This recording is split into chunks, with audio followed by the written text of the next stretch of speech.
let's talk about the importance of maintaining our humanity through this pandemic.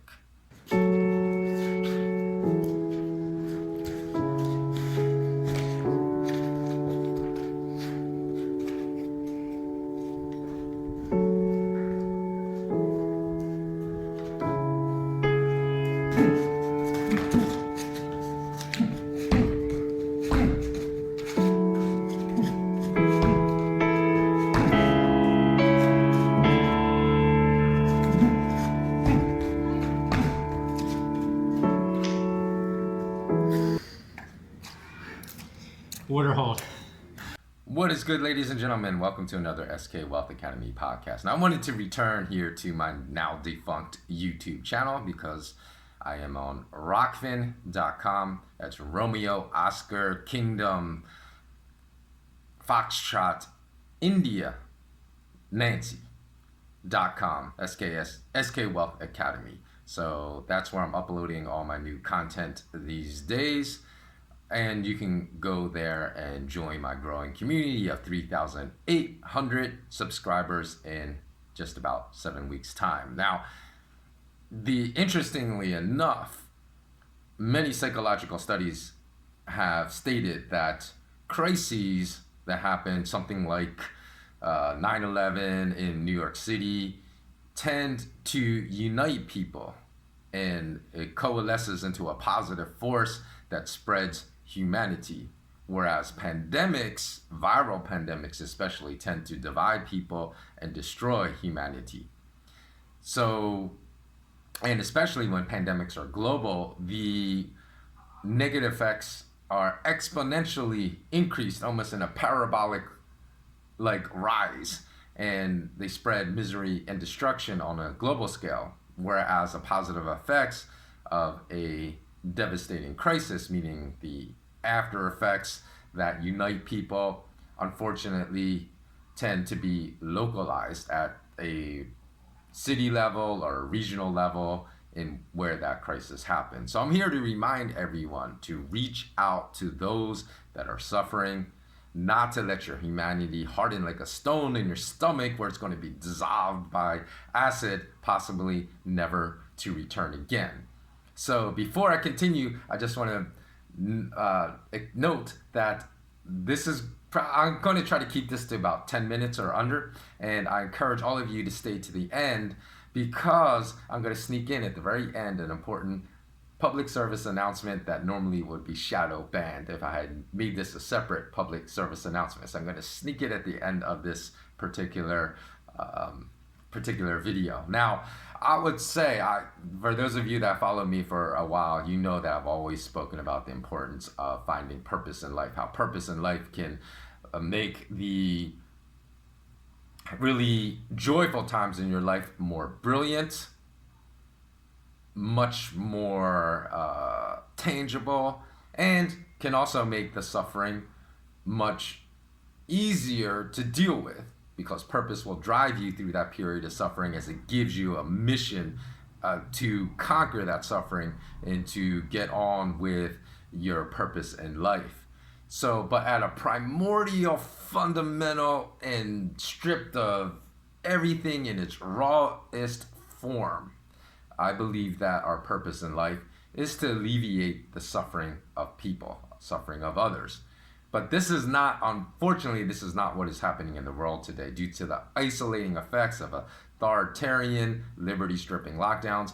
We've all become more centered on ourselves only. How am I going to survive this lockdown? We've become more narcissistic, and of course, social media has amplified our narcissism, and we have unfortunately turned our focus inward instead of really being outward and living in the real world, and we concentrate and become self-aware of only our own pain and often become oblivious during the last 18 months to the much greater pain of those living even right in our own communities, not to mention outside of our communities. So I encourage all of you watching this to reach out to one person today, do not delay, today, that you have not reached out to in a while. And I already know who I'm going to reach out to today, because I can guarantee you have a friend that has been suffering a great deal that you've completely ignored during these lockdowns. because you've turned your attention inward instead of also remaining alive to the outside world. And of course, that's not all our faults. It's the fault of these dark-hearted oligarchs that have created such isolating circumstances for us. But possibly you've even forgotten about a close friend that is undergoing a lot of suffering and enduring a lot of hardships right now. So reach out to someone today. Don't let the oligarchs destroy our humanity, because that's their goal, and we need to resist and defy this goal as strongly as possible and ensure that we continue to cater to our better side instead of our darker side, and continue to bring light to people, and even people we don't know, we can help alleviate their suffering. But if we remain apathetic or narcissistic, that's not going to happen. Now, I've often wondered how people that work for organizations that have a mission to solve, say, like homelessness or hunger issues, can actually empathize with the very people they're trying to help if they've never experienced homelessness themselves or never experienced, food insecurity for any period in their life. So I wonder, can they truly understand the plight of the people they're trying to help without having been in this situation themselves? Now, most of us watching this video now cannot even imagine being food insecure for a month, let alone for the majority of our entire lives. And yet, the lockdowns that perhaps a few of you watching this video may be supporting, because you've bought into that false narrative that it's for the greater good of the community, and that if we don't, that you're going to kill grandma, because really our misconceptions about the science of these lockdown mandates comes from fear. We've been overwhelmed by our fear and panic that has prevented us from really understanding the reality of this virus and reality of the unnecessary application of these lockdowns. And not to even mention, this is the first pandemic in history in which healthy people are being forced to quarantine and lock down in their homes and self-isolate. So imagine that, or not imagine, because this is reality, that the lockdowns mandated by these apathetic, inhumane oligarchs have pushed millions into the throes of death through starvation, which is one of the worst possible ways to die, as your body basically consumes itself. And they've also pushed more than 260 million people into food insecurity every day for the past year and a half. So I encourage all of you watching this to take the Live Below the Line challenge at least once a year. If you don't know what that is, you can just go online and look it up. Live Below the Line. It's basically a way for us to empathize with people that are really suffering in this world. This was even before the pandemic, right? Because there are billions of people that live below the poverty line all around the world. And this challenge entails spending only $1.50 for your entire day, every day for a week straight on food and water. Now, I try to do this every year, but this year I don't need to, because I've had multiple weeks where I've had to do this. The first was when I first got locked down because of these travel lockdowns because of the virus, and my bank card was cut off by my bank because I failed to inform the bank, like it's any of their business, that I got stuck during the travel lockdown. So when I tried using my bank card outside of my home country, they immediately canceled it. And so I was unable to reestablish any connection to all my savings. So when I was cut off for that first week before I figured out how to get any money, I had to live basically on $1.50 a day, So, and then I've gone through multiple times severe lockdowns in the past 18 months where I ran out of food, was not even allowed to leave my place, or be subjected to like a $400 or $500 fine. And so I had to live like a week of eating about $1.50 worth of food a day. So, but in the times I've done it voluntarily versus involuntarily, and it's amazing just how much empathy that gives how